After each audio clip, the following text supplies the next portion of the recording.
a disease that affects many across Canada, making even the simplest tasks difficult to do.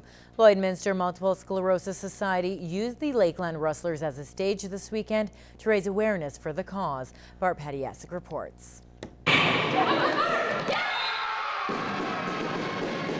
The Rustlers put on a show Friday night, all for the MS Society. But it wasn't just about receiving donations. This night was all about awareness. Anything on top of that is just bonus.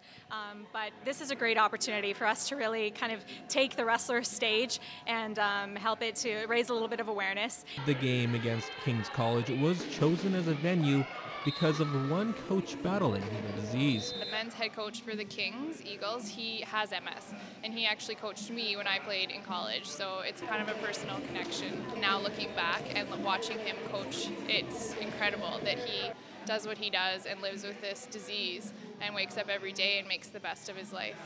Other than rocking t-shirts, both volleyball teams gave back every chance they had. Both teams have offered up their meal money as donations to the MS Society, so that in and of itself was extremely moving, and we're so grateful, and that money is going to help people living with MS. The next big fundraising event for the Lloydminster MS Society will be the Enerflux Walk at Bud Miller Park in April.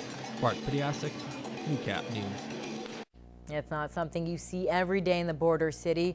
It's belly dancing, and the Ladies of Rock want to change that. They hosted an all-day workshop for veterans and beginners alike. Once again, here's Bart Padiasic.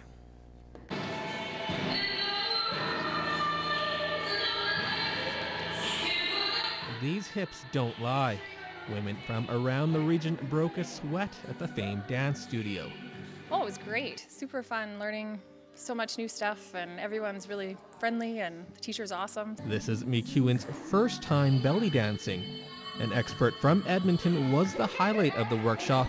The day began with the basics, but slowly moved up to more difficult dances. This morning we did technique, lots of movement, warm-ups, exercises, and then this afternoon I am teaching a drum solo workshop, which will be very challenging. Anya has been dancing for over 8 years, and everyone that took part in the workshop appreciated her enthusiasm.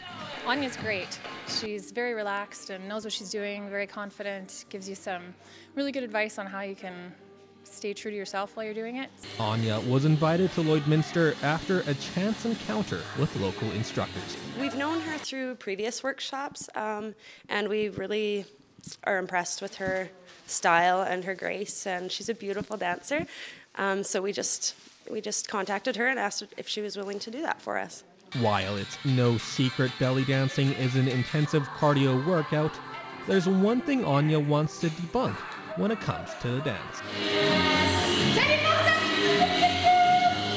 It's not all about being sexy and shaking and, shaking your hips and doing a hip shimmy to the music is harder than people think it is, right? And it requires a lot of control. It also doesn't matter what size or shape you are, you can still do belly dance regardless.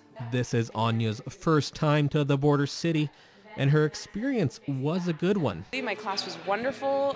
All the ladies were really engaged. They have great questions. I'm teaching some private classes tomorrow as well. So there's definitely the interest, and it's really not that far, so I'm definitely happy to come back. While Anya is in town for the weekend, Famed Dance Studio does host other belly dancing classes throughout the week.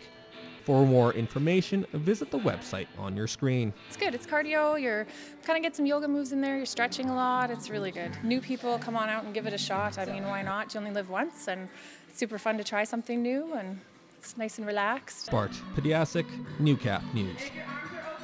That looked like a lot of fun. Well, in this week's retrospect, this week from the archives, Brian Hardy brings us stories about a trailblazing woman tackling a job formerly reserved for men. And 20 years before the Idle No More movement, the Grand Chief of the Assembly of First Nations urges local residents to take action on Native education.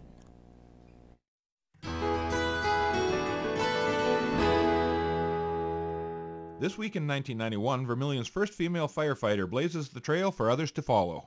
Victoria Person is the latest volunteer for the Vermilion Fire Department. I've been on since 1966. Prior to that, I'm quite sure there was no female firefighters. Person is the first woman to join, but that's something that doesn't daunt her. She feels the experience will help her future plans. I want to be a doctor, and I figured any rescue or fire training, anything like that would help me get into medicine easier. The Vermilion Fire Chief says the department has no problem with a female firefighter. We have a great bunch of guys. It's a good town. The town works well with us, the county, and I don't see any problem with a lady firefighter. Mike Long, NewsHour. It's early February 1993, and the National Chief of First Nations visits the area to talk about changes in Native education. We can create our own curriculum, but let's do it. Let's not complain about it anymore. Grand Chief Ovid Mercredy's speech today focused mainly on the need to take action and not talk about changes with Native education.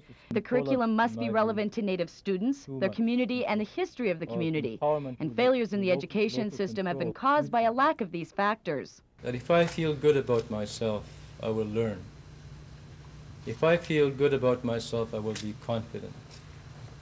If I feel good about myself, I will succeed. Not complicated. Lisa Larson, NewsHour. Join us next time when Lloydminster needs a new city hall on Retrospect, this week from the archive.